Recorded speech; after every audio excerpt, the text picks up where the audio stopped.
In today's video, we're going to talk about using the list feature from within Microsoft Word for Section 508 accessibility. Welcome to the Accessibility Guide channel. My name is Sean Jordison, and let's jump right in. This is a very straightforward criteria to pass. Basically, if you have a list that the order does not matter, you can simply use a bulleted list. In this example, I'm going to select my list of most popular wrestlers, and from my paragraph tab on the home ribbon, I'm simply going to select a bulleted list.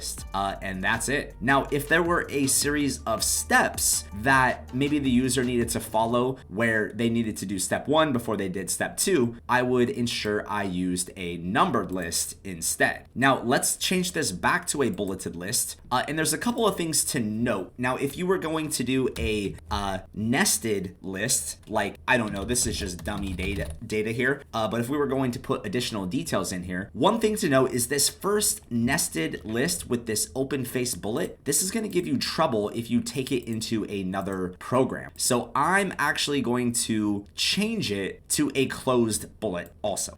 This is just a pro tip. If you were taking this document into PDF or some other program, you would want to ensure that you don't have the open face bullet. Additionally, try to avoid having spaces between your bullets.